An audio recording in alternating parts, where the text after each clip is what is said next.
What is it like to live as a missionary? How do you rely on faith during a traumatic crisis? And what can you learn from it all?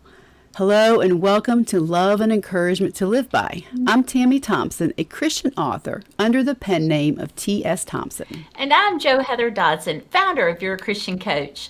Thanks for joining in today for your weekly dose of love and encouragement as we talk with Missionary Hannah Davis and learn more about deeper Christian living.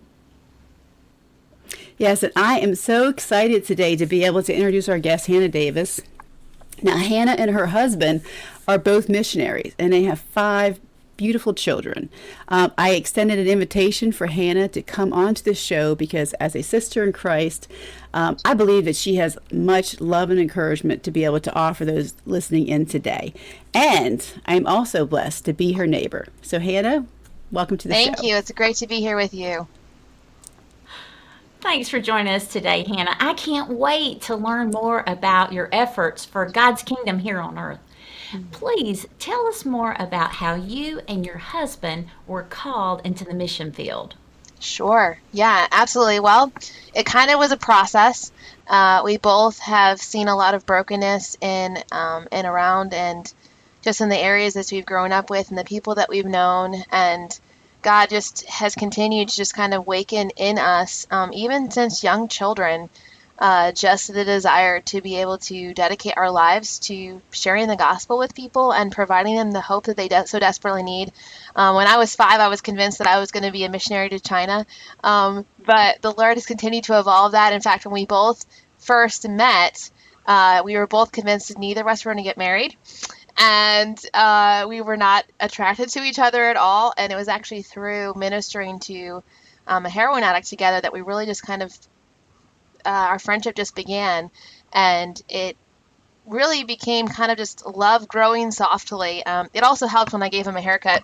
No, but it was really just through seeing his love for others and his love for the Lord and him likewise that our friendship deepened. And then we became married, and God has just kind of written the story 8 moves and 11 years of marriage and 5 kids later. So yes, it's been a journey.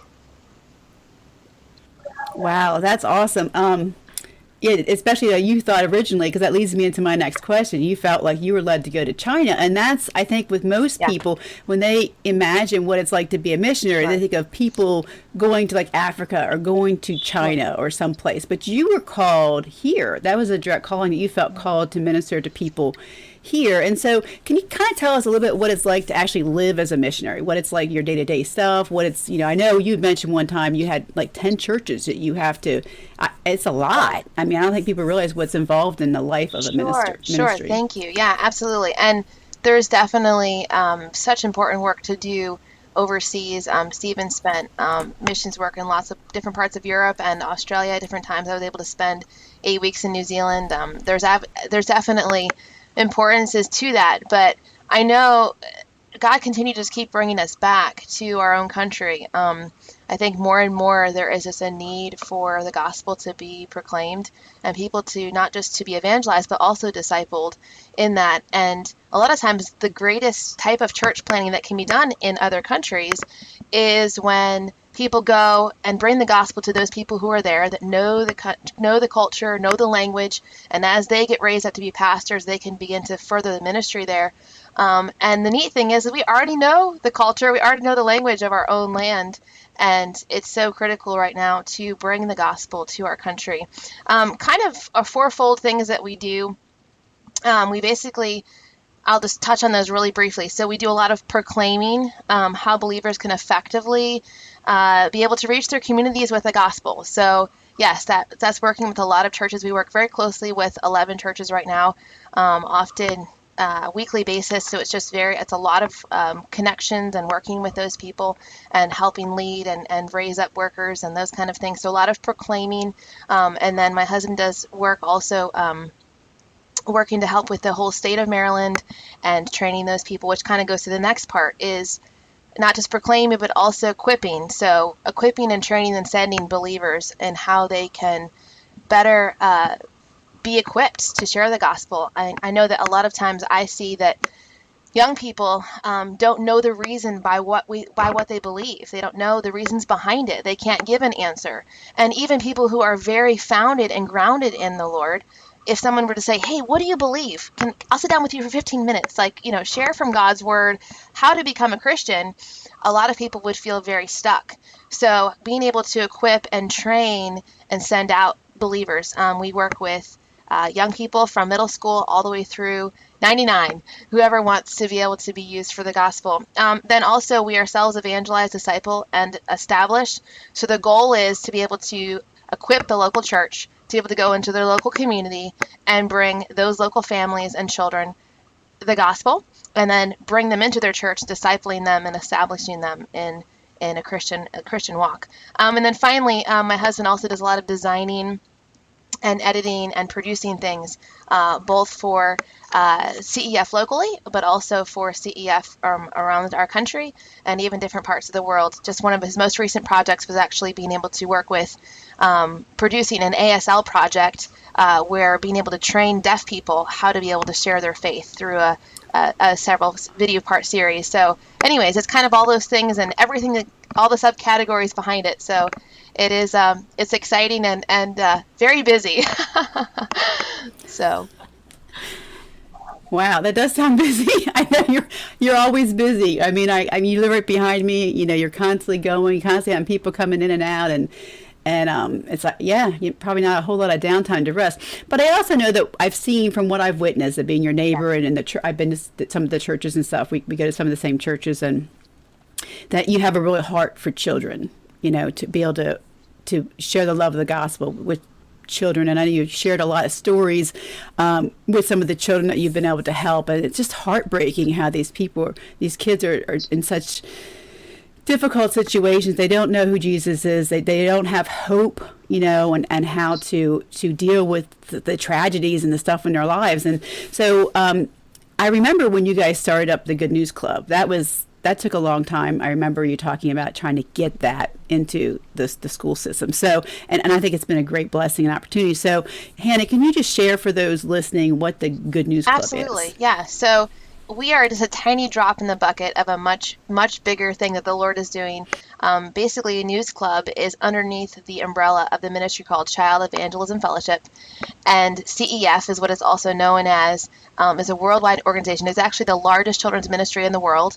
They're in over 206 nations, and about 20 million children hear the gospel each year through the ministry. In fact, North America, that's including all of the United States and Canada, and as well as Mexico, is only 5% of the ministry. So if we zoom into the United States, most of the work is in public schools, so it's not all the time that way. There's over 7,500 public schools that have what we call a Good News Club. But then in the summertime, we also have what is called a 5-day club. So then there's other sub-ministries as well, discipleship programs and those kind of things. But the two main ministries under CEF are the Good News Club and the 5-day club. So yes, when you were saying, Tammy, we were praying about that. In 2016, we'll be missionaries for almost 8 years now with CEF.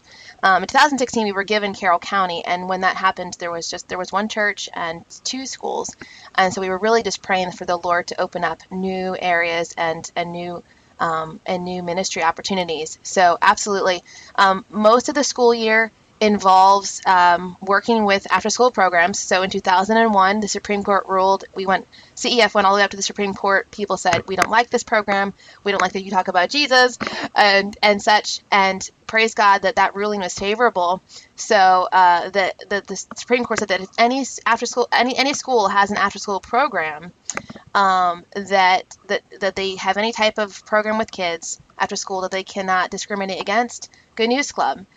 Simply because they're religious. So obviously parents have to give consent for their children to come, but it's just been an amazing opportunity to reach children who have no understanding, like you were saying, Tammy, with who the Lord is and what that all means. Now, 5-day club is basically, you might want to think of like a VBS on steroids. but you're going to the community. So a lot of times VBSs are really trying to disciple church kids, which is very important. But a 5-day club is often going to the kids. So going to the Section 8 housing, going to the communities, going to the local park, going to the areas where kids will gather. And then we have a sponsoring host or a sponsoring church that basically helps facilitate, often providing a meal for the kids who might not have one. And then we train up young people and adults to basically commit their summer to local missions. So it's a lot of jam-packed and exciting things, but yeah, it's an amazing thing to be a part of. Wow. I mean, that is so exciting. And I've got to see some similar work done in my community and the difference that it can make Yes. for kids who don't have anyone in their life who might know Jesus, or just Yes. even open the door of a possibility of creating a sense of curiosity for them. And I've gotten a chance to go on a mission trip where we did work kind of like what you're doing in the summertime. And man, that makes a huge impact. And kids feel cared for. And I mean, Yeah. that's, Yeah. as North the hands Carolina and has a feet of really God. great work.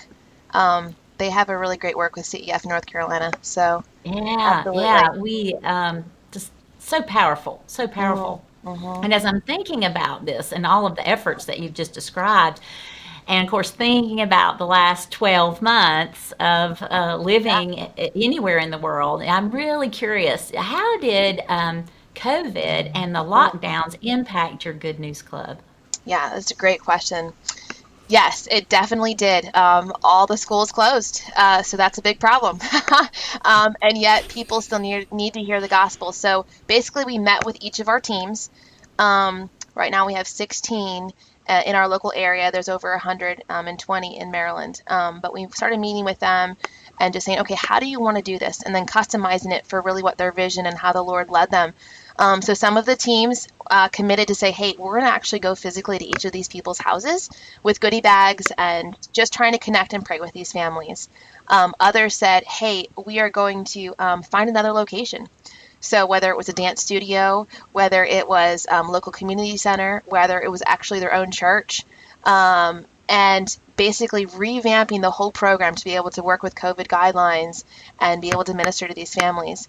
And others said, "Hey, like we're losing so many team members, and we need people to rise up." And so they're still praying for that. And so it's been a very interesting mix of things. But God is continuing to work. I mean, we were just on Sunday, we were sharing at one of our partnering churches, and the pastor's wife was just talking about some of these responses of grandparents or guardians who didn't want to have anything to do with the program now that it was outside of the school. And just with that continual, like, showing up with a, hey, we're caring for you, we're praying for you right now. And, talking to people outside, that she said her heart has completely changed. And she even was like, we're moving, and here's our new address. And I mean, one of the families, just real briefly, one of their, probably the worst case of COVID I have heard of for a kid. He was in the hospital, completely, intubated and had a feeding tube down his nose for over 15 days. Just bringing bringing that family a meal and having this relationship for now several years, kind of building that trust. Sometimes it takes a long time for people not to feel like you have ulterior motives, like you're just being kind to me because you're just being kind to me, like people just don't get that, and it takes time to really win people's trust. And yeah, just the tears from the parents, and even holding this little boy's hand, and feeling how weak his hands were, praying for him, and God working in this situation. So definitely having to be very creative, improvising, improving. We're also doing what we call like a News Club Home Edition. So behind me, you can see actually my quilting project, but also behind that, you can see our green screen in our studio, and where we do a News Club Home Editions, where those kids who just are not willing for any type of physical interaction can continue anywhere to tune in. And we're using pre-recorded footage from international headquarters, also a lot of animation stuff, and then also live interaction with the kids to just continue to disciple and evangelize them. So yeah, it's been very challenging, even working with believers who are just receiving this from all different perspectives and how to process what's going on.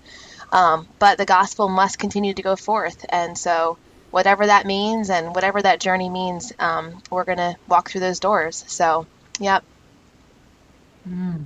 Wow, that was very insightful. And I mean, I think some of the stuff with the videos that you're doing is actually like a blessing coming out of it, because you'll be able to reach people that you probably couldn't have reached before, Absolutely. you know. Absolutely. So I just want to take a moment here to let you know, those who are listening, how you can help support Hannah's missionary work and the Good News Club.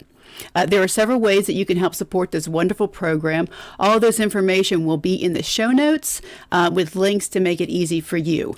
First, you can send a check with the specified designation, which I'm assuming would be Davis or the Good News Club written on the check, to P.O. Box 652 Mount Airy, Maryland 21771. That's P.O. Box 652 Mount Airy, Maryland 21771.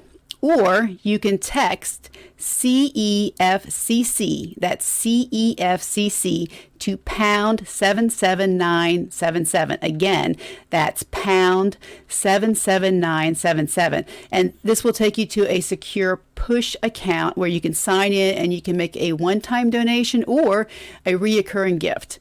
And finally, you can go to their website at carroll-county.cefmaryland.org. That's carroll-county.cefmaryland.org. And then underneath there, because I went through the whole process to make sure I knew to be able to tell you guys how to get there, you select give, and then from there you'll be taken to a new page where you can choose a fund that has a pull down menu. So Hannah, I was looking at the different options. So can you just explain briefly for those listening the different options and how those funds, help different areas in need? And also if you could let the audience know where the greatest need in your ministry is right now. Absolutely. Sure.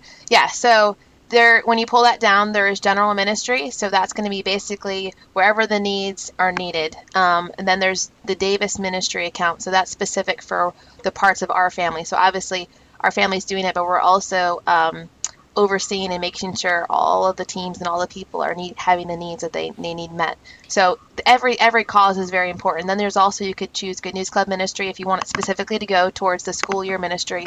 And there's also summer ministry, which is probably where the greatest need is exactly at this moment, because right now we're recruiting young people, 14 through adult, who want to commit their summer to be able to dedicate just to local missions. This will be the first summer in Carroll County where it looks like all of the outreach locations can be in Carroll County, which is really, really exciting. And those are just filling up. But while the weeks of ministry are filling up, we also need a team. So I can share a little bit about that more a little bit later.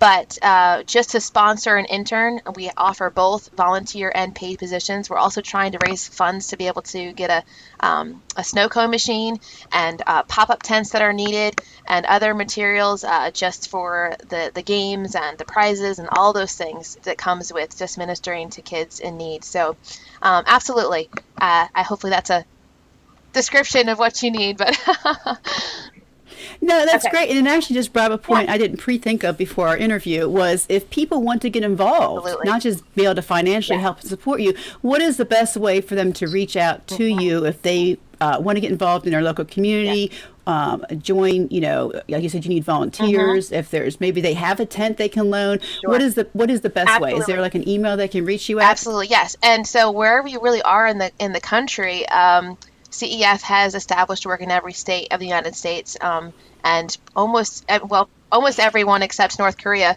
country in the world. So there's ways that you can be involved tangibly. If you live locally, or you even know young person that might want to be involved, you can feel free to email us at cefcarrollco@gmail.com. So that would be CEFcarroll, CARROLL, CO, so like for CEF Carroll County, at gmail.com. Or you can even contact me by text or phone number or a phone call. Just if you do a phone call, make sure to leave a voicemail so I can catch it. Sometimes, spam calls and stuff. On my personal cell phone at 410-812-8975, because I do a lot of the coordinating of that kind of stuff. So, yep. Next week, join us for part 2 with Hannah Davis, as we continue to offer you words of encouragement that remind you of God's awesome love.